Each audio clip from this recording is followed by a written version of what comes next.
खबर हरियाणा से, पंचकुला से आपको बता दें कि जाट और खाप नेताओं की कैबिनेट मंत्री ओपी धनखड़ के साथ बैठक है। बैठक में बीजेपी के प्रदेश अध्यक्ष सुभाष बराला भी मौजूद रहे। बैठक में जाट नेताओं की कई मांगों पर विचार किया गया। जाट नेता युद्धवीर सिंह मलिक का बयान सामने आया कि तमाम मांगों पर सहमति बन गई है। वहीं सरकार पर पूरा भरोसा है। 5 जून से शुरू हो रहे धरने में शामिल नहीं होंगे युद्धवीर सिंह। तो इस वक्त की अहम खबर आपको बता रहे हैं। पंचकुला में जाट और खाप नेताओं की कैबिनेट मंत्री ओपी धनखड़ के साथ बैठक हुई है।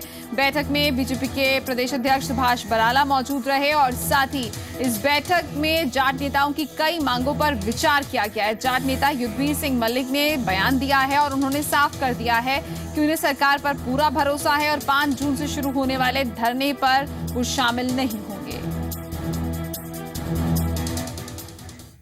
तो साफ है कि 5 जून से शुरू होने वाले आरक्षण आंदोलन को लेकर जाट कुछ बटे हुए नजर आ रहे हैं। जाटों का एक गुट आंदोलन के पक्ष में नहीं है। हालांकि कल हरियाणा सरकार ने आंदोलन का ऐलान कर चुके यशपाल मलिक गुट को समझाने की कोशिश की, लेकिन दिल्ली में हुई इस बैठक में बात नहीं बन पाई। हरियाणा में 5 जून से जाट नेताओं के धरने के अल्टीमेटम के बाद बृहस्पतिवार को हरियाणा सरकार ने जाट समुदाय को बातचीत के लिए बुलाया।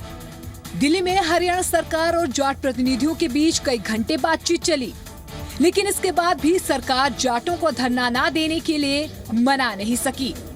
हालांकि सरकार के मुताबिक बातचीत सकारात्मक रही। जाट प्रतिनिधियों ने भरोसा दिया है कि धरने शांतिपूर्वक होंगे और किसी तरह का रोड जाम या रेलवे ट्रैक जाम नहीं होगा। जाट संघर्ष समिति की जो मांगे थी, हमने उनकी सभी मांगों को सुना है, लेकिन उन्होंने कहा है कि हम 5 तारीख से 14 पॉइंट पर वो खुद उनसे आप बात करना, हम अर्बन को छोड़ करके देहात में शांतिपूर्वक ढंग से धरना देंगे और कोई रेलवे ट्रैक जाम नहीं करेंगे। जाट समुदाय का कहना है कि आम लोगों को कोई परेशानी ना हो और प्रदेश का माहौल ना बिगड़े, इसके लिए 5 जून से शुरू होने वाले धरने इस बार शहरों में नहीं बल्कि गांव में होंगे। वहीं लोगों पर निगरानी रखने के लिए वॉलंटियर भी मौजूद रहेंगे। हमारे संगठन का ये निर्णय है कि 5 तारीख से जो धरने होंगे वे बिल्कुल कंट्रोल होंगे। जो मेन शहरी क्षेत्र फरीदाबाद, पलवल का शहरी क्षेत्र, गुड़गांवा और सोनीपत में शहरी क्षेत्र, रोहतक का शहरी क्षेत्र, झज्जर का शहरी क्षेत्र, पंचकुला का शहरी क्षेत्र और किसी भी शहर में हम कोई धरना या कोई प्रदर्शन नहीं करेंगे जिससे दूसरी जातियों के लोगों को ये मौका मिले।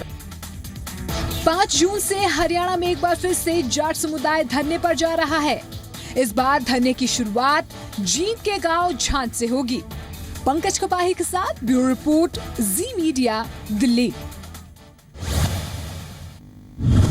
तो जाट समुदाय का एक गुट 5 जून से धरने पर अडिग है। बातचीत के जरिए समाधान निकालने की कोशिश तो हो रही है, लेकिन कामयाबी मिलती नहीं दिखाई दे रही। इस बीच हरियाणा में प्रशासन पूरी तरह से अलर्ट है। उधर प्रदेश की मौजूदा स्थिति से मुख्यमंत्री मनोहर लाल ने बीजेपी के राष्ट्रीय अध्यक्ष अमित शाह को अवगत करवाया।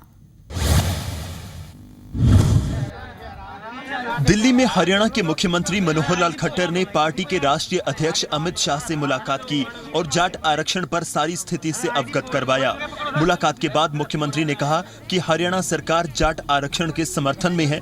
मुख्यमंत्री ने दिल्ली में कहा कि कानूनी पेंच फंस रहा है और जल्द ही इसका हल निकालेंगे। संबंध में मुख्यमंत्री जी ने पूरी प्रदेश की स्थिति के बारे में अध्यक्ष जी को अवगत कराया। क्या करना चाहिए, सरकार ने वो सारे इंतजाम किए हैं और सरकार ने जो कोर्ट में केस है वो भी सरकार मुस्तैदी से उस केस को लड़ने वाली है। सामान्य प्रक्रिया के अंतर्गत सारी बातचीत हमारी उनसे भी चल रही है ताकि शांतिपूर्वक तरीके से अगर किसी प्रकार का कोई धरना होता तो हमको कोई आपत्ति नहीं है। वहीं रोहतक में अनिल विज ने कहा कि सरकार जाटों को आरक्षण दे चुकी है और कोर्ट में मामला है। ऐसे में जाटों को सड़क पर उतरने की बजाय कोर्ट में लड़ना चाहिए। आपने कहा कि इसको एक्ट पारित कर दो, जैसा आपकी सहमति से एक्ट बना हमने पारित कर दिया, फिर अब किस बात का आंदोलन? अगर कोर्ट में किसी ने उसको चैलेंज किया है तो आप जाइए कोर्ट में लड़िए। आप किस बात के लिए आंदोलन करना चाहते हैं? प्रकाश सिंह रिपोर्ट को लेकर खड़े हुए सवालों पर भी विज नाराज नजर आए। उन्होंने कहा कि प्रकाश सिंह की रिपोर्ट कोई गीता नहीं है कि सब सच लिखा हो। प्रकाश सिंह जी की जो रिपोर्ट आई है, अब वो कोई गीता तो है नहीं कि उसमें लिखा हुआ कोई शब्द गलत नहीं हो सकता। अब उन्होंने जितने अधिकारियों को उसमें दोषी ठहरा दिया, तो जरूरी नहीं है सारे दोषी हों। विज ने कहा कि प्रकाश कमेटी में 2 अन्य सदस्य भी थे जिन्होंने रिपोर्ट पर हस्ताक्षर नहीं किए हैं। बाकी जो 2 मेंबर थे, एडिशनल चीफ सेक्रेटरी विजयवर्धन और जो आज के डीजीपी हैं केपी सिंह, वो भी उस कमेटी के मेंबर थे, उन्होंने हस्ताक्षर नहीं किए हैं। हो सकता है उनकी डिसेंटिंग नोट हो। सरकार ने खुद ही प्रकाश कमेटी का गठन किया था, लेकिन अब वही रिपोर्ट सरकार को खटकने लगी है। दिल्ली से पंकज कपाही के साथ राज टाकिया, जी मीडिया, रोहतक। और वहीं अगर जाट आरक्षण की बात करें तो यशपाल मलिक गुट धरना देगा। प्रदेश सरकार अलर्ट पर है, केंद्र भी स्थिति पर नजर बनाए हुए है। वहीं कोर्ट से सरकार और जाट समुदाय को कोई राहत नहीं मिल रही है। गुरुवार को जाट समेत 6 जातियों को दिए गए आरक्षण पर लगी अंतरिम रोक के खिलाफ हाई कोर्ट में दी गई अर्जी पर सुनवाई हुई। सुनवाई के दौरान कोर्ट ने कोई भी राहत देने से इनकार कर दिया। जाटों समेत 6 जातियों को आरक्षण दिए जाने पर लगी अंतरिम रोक के खिलाफ हरियाणा सरकार की अर्जी पर पंजाब एंड हरियाणा हाईकोर्ट में सुनवाई हुई। हरियाणा सरकार की तरफ से सीनियर वकील जगदीप धनखड़ पेश हुए। हालांकि कोर्ट ने फिलहाल कोई भी राहत देने से इनकार किया है। मामले की अगली सुनवाई 6 जून को होगी। The stay vacation application was heard by the court. Notice has been given to the other party. It has been listed for hearing on June 6th. High court में प्रदेश सरकार और हवा सिंह सांगवान गुट की दलील थी कि कोर्ट ने जाट आरक्षण पर रोक लगाने से पहले उनका पक्ष नहीं सुना है। उनका कहना है कि इस फैसले से सरकार और जाट दोनों प्रभावित हैं, क्योंकि इससे हरियाणा में चल रही भर्तियों और दाखिलों पर प्रभाव पड़ रहा है। चंडीगढ़ से नेहा शर्मा, जी मीडिया।